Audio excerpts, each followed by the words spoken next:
Buenos días, soy Ramón Escribano, soy abogado y administrador de la web abogadoescribanogares.com, que representa un despacho de abogados en Granada, aunque trabajamos en toda España, entre cuyas especialidades está la reclamación de pensiones de incapacidad permanente en sus diferentes grados, la impugnación de altas médicas y en general todos los asuntos relacionados con reclamaciones frente a la seguridad social y de tipo laboral.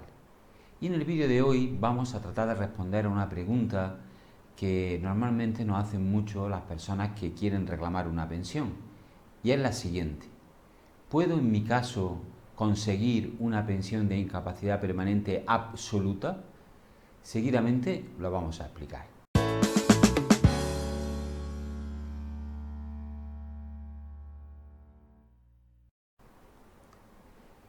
Como hemos dicho en la introducción del vídeo, una de las preguntas más comunes que tenemos en nuestro despacho, sobre todo en las personas que quieren reclamar una pensión de incapacidad permanente y tienen patologías que ellos entienden que no les permiten trabajar, es la que hemos dicho anteriormente. Es decir, ¿puedo en mi caso conseguir una pensión de incapacidad permanente absoluta? Pues bien, para responder a esta pregunta, lo primero que tenemos que decir es qué se entiende por incapacidad permanente absoluta, porque no todo el mundo lo tiene claro. La incapacidad permanente absoluta es aquella que impide al trabajador realizar cualquier tipo de trabajo, es decir, cualquier tipo de actividad laboral, incluso aquellas que puedan considerarse sedentarias o en las que no haya que realizar muchos esfuerzos físicos o sean fáciles de realizar, en el sentido de que no se requieran muchos requerimientos ni físicos ni mentales para realizar el trabajo. Es decir, el trabajador no tiene que tener capacidad residual de trabajo, porque no puede realizar ninguna actividad, profesión u oficio, tal y como establece exactamente la Ley General de la Seguridad Social a la hora de definir la incapacidad permanente absoluta. Por lo tanto, no puede el trabajador realizar ningún tipo de actividad laboral. Si podemos demostrar que el trabajador, debido a las patologías, a las enfermedades y sobre todo a las limitaciones que estas patologías le provocan, no puede realizar ningún tipo de trabajo, en ese caso sí podríamos reclamar una incapacidad permanente absoluta. A la hora de valorar si un trabajador puede o no reclamar este tipo de incapacidad, tenemos que tener en cuenta dos aspectos muy relevantes. El primero de ellos es el de la productividad en el trabajo y el segundo el de la dignidad del trabajador. En relación a la productividad nos referimos a que a la hora de valorar si un trabajador puede realizar un trabajo incluso de carácter liviano, de poca responsabilidad, etc., tenemos que valorarlo desde el punto de vista del rendimiento que se le va a exigir en su trabajo. Un empresario, cuando contrata a un trabajador, lo es para que el trabajador rinda un rendimiento sin el cual el empresario no va a contratar. Y por lo tanto, el trabajador tiene que poder realizar ese rendimiento durante toda la jornada laboral y desde el punto de vista empresarial. Por eso, aunque el trabajador en un momento dado pueda realizar una actividad laboral durante un número determinado de horas, si ese trabajo no se puede realizar durante toda la jornada laboral y desde el punto de vista de eficacia y rendimiento en el trabajo que le va a exigir cualquier empresario, pues por lo tanto no puede hacerlo. Y por lo tanto es un aspecto que tenemos que valorar a la hora de determinar la capacidad residual de trabajo del interesado. El otro aspecto al que nos estamos haciendo referencia es de la dignidad en el trabajo. Es decir, el trabajo tiene que ser digno para el trabajador y no se le puede exigir que tenga un sufrimiento desmesurado o muy importante a la hora de realizar el trabajo.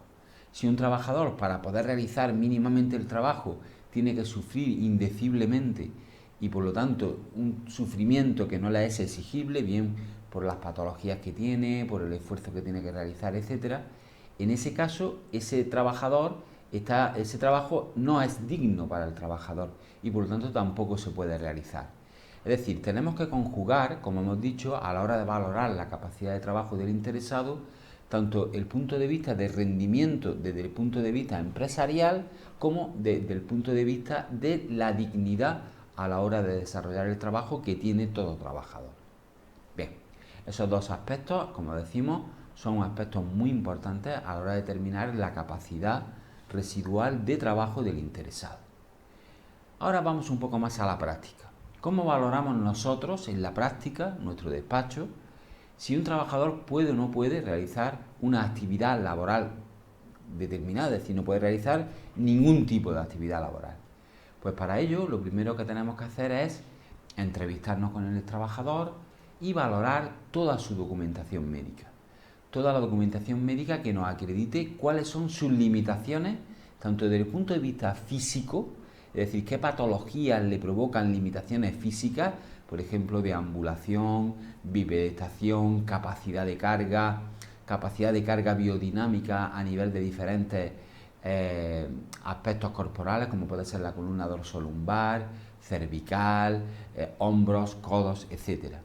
Tenemos que valorar cuáles son esas limitaciones a nivel de todos esos requerimientos físicos.